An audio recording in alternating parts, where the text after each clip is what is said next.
അങ്ങനെയൊരു സമരത്തെക്കുറിച്ച് mister TG. Mohandas RSSൻ്റെയോ ആരുടെ നേതാവായാലും വേണ്ടിയില്ല, ആരിങ്ങനെ പറഞ്ഞാലും ഞങ്ങൾ എതിർക്കും. കേരളത്തിലെ സ്ത്രീകൾ മാത്രമല്ല, ജനാധിപത്യ ബോധമുള്ള എല്ലാവരും ഇത് എതിർക്കും എന്നുള്ളത് ഉറപ്പാണ്. ഇത് അങ്ങേയറ്റം എന്താ പറയുക, ഫാഷിസ്റ്റ് രീതിയിൽ ഇതിന് സമീപിക്കുകയാണ്. സ്ത്രീകൾക്ക്, പ്രത്യേകിച്ച് സ്ത്രീകളെ പറ്റി പറയുന്നത്, സ്ത്രീകൾക്ക് ബലാത്സംഗം ഇഷ്ടമാണ്. അപ്പോൾ അവർക്ക് ബലാത്സംഗം കൂട്ടബലാത്സംഗം വരെ നടത്തും എന്നാണ് പറയുന്നത്. അങ്ങേയറ്റം മോശപ്പെട്ട രീതിയിൽ കർഫ്യൂ പ്രഖ്യാപിക്കുമെന്നും, കർഫ്യൂ പ്രഖ്യാപിച്ച് കേട്ടില്ലെങ്കിൽ അവരെ വെടിവെക്കുമെന്നും, ഈ യുവാക്കളെയും യുവതികളെയും വെടിവെക്കുമെന്നും, ആ കൂട്ടത്തിൽ ബലാത്സംഗം നടത്തുമെന്നും, അതോടൊപ്പം തന്നെ അവരെ ശവങ്ങൾ കിട്ടിയിൽ ആശുപത്രിയിൽ എത്തിക്കുമെന്നും, അയാളുടെ കയ്യിലായിരുന്നു ഭരണമെങ്കിൽ എന്ന് അയാൾ പറയുന്നു. ഈ മനുഷ്യൻ ഒരു കാലത്തും ഭരണത്തിൽ കയറാതിരിക്കട്ടെ. മാത്രമല്ല, ഈ സമൂഹം എങ്ങനെ ഇയാളെ വെച്ച് പൊറുപ്പിക്കുന്നു എന്നാണ് എൻ്റെ ഒരു ചോദ്യം. ഇതൊരു ജനാധിപത്യ രാജ്യമാണെന്നുള്ള യാതൊരു സങ്കല്പവുമില്ലാതെ, അയാളുടെ യൂട്യൂബ് ചാനലിനെ പറ്റി പലരും പറയുന്നുണ്ട്, അതുതന്നെ ഒരു പക്ഷേ നിരോധിക്കേണ്ടി വരുന്ന കാര്യമായിരിക്കും.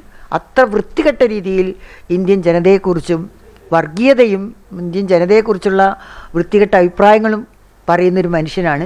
ഞങ്ങളാരും ഇത് ശ്രദ്ധിക്കാറില്ല. പക്ഷേ ഇതിനോടനുബന്ധിച്ച് വന്ന ഇയാളുടെ ഈ വീഡിയോ പലരും ഞങ്ങൾക്ക് ഇട്ട് തന്നു. അങ്ങനെയാണ് ഞങ്ങളിത് അറിയുന്നത് തന്നെ. ഇങ്ങനൊരു ആൾ പറയുന്നുണ്ട്, അതും കേരളത്തിൽ. ഇത്രയും അധികം രാഷ്ട്രീയ ബോധവും ജനാധിപത്യ ബോധവും മതേതരത്വവും ഉൾക്കൊള്ളുന്ന ഒരു സമൂഹത്തിൽ ഇങ്ങനെ പറയാൻ ഒരാൾക്ക് കഴിയുന്നെങ്കിൽ നമ്മളൊക്കെ എന്തിനു ജീവിച്ചിരിക്കണമെന്ന് പോലും തോന്നുന്നു. അത്രയ്ക്ക് ഭീകരമായ ഒരു സ്റ്റേറ്റ്മെൻറ്റാണ്. അതിനെതിരെ ശക്തമായ നിയമ നടപടികൾ മുഖ്യമന്ത്രിയും ആഭ്യന്തരമന്ത്രിയും എടുക്കണം എന്ന് തന്നെയാണ് എനിക്ക് അഭ്യർത്ഥിക്കാനുള്ളത്. അന്വേഷിക്ക് വേണ്ടിയിട്ട് മാത്രമല്ല, കേരളത്തിലെ മൊത്തം സ്ത്രീകൾക്ക് വേണ്ടിയിട്ട് തന്നെയാണ് ഞാൻ പറയുന്നത്. കേരള ഫെമിനിസ്റ്റ് ഫോറം എന്ന് പറഞ്ഞൊരു ഗ്രൂപ്പ് ഇതിലേക്ക് ഇറങ്ങിയിട്ടുണ്ട്.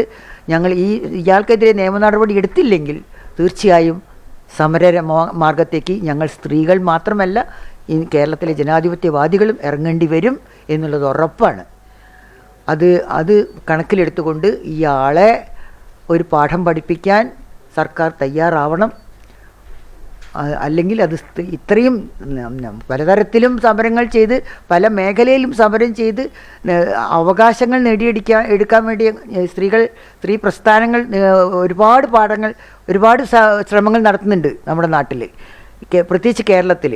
എന്തെല്ലാം സംഘടനകൾ അവിടെ ഉള്ളത്, അതൊക്കെ സ്ത്രീകളുടെ അവകാശങ്ങൾക്ക് വേണ്ടിയിട്ടുള്ളതാണ്. അത് ഞങ്ങൾ ഓരോ സ്റ്റെപ്പ് മുന്നോട്ട് പോകുന്ന സമയത്ത് ഞങ്ങൾ വെറും ബലാത്സംഗങ്ങൾ ഇഷ്ടപ്പെടുന്ന സ്ത്രീകളാണെന്നും, പിന്നെ അവരെ കൂട്ടബലാത്സംഗം ചെയ്യുന്നും ഒക്കെ ഒരു മനുഷ്യൻ ഇങ്ങനെ വളരെ ലാഘവത്തോടു കൂടി പറയുക, എന്നിട്ട് അത് യൂട്യൂബ് ചാനലിലിടുക എന്നൊക്കെ പറയുന്നത് നമ്മൾ ഏത് ലോകത്താണ് ജീവിക്കുന്നത് എന്നുള്ളൊരു ചോദ്യമാണ് ഞങ്ങൾക്ക് വരുന്നത്. അതുകൊണ്ട് ഞങ്ങളുടെ സ്ട്രോങ് ഡിമാൻഡാണ് മുഖ്യമന്ത്രിയോടും അതുപോലെ തന്നെ ആഭ്യന്തരമന്ത്രിയോടും ഇയാൾക്കെതിരെ ശക്തമായ നിയമ നടപടികൾ എടുക്കണം.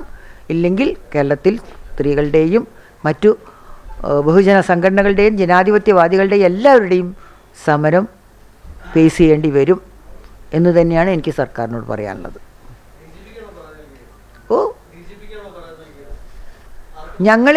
ഞങ്ങളോട് ഞങ്ങൾക്ക് ഒരു അഭിപ്രായം കിട്ടിയത് ഞങ്ങൾ മെഡിക്കൽ കോളേജ് പോലീസ് സ്റ്റേഷനിൽ കൊടുത്തിട്ടുണ്ട്.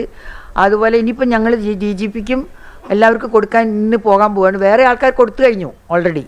കുറേ പേര് ഇവിടെ നിന്ന് ഞാൻ മാത്രം, ഈ അന്വേഷി മാത്രമൊന്നുമല്ല, വേറെ എത്രയ്ക്കോ സംഘടനകളും ഒക്കെ കൊടുത്തു കഴിഞ്ഞു കേരളത്തിൽ. ഇതൊരു വലിയ സംഭവമായിട്ട് കേരളത്തിൽ മാറാൻ പോവാണ്.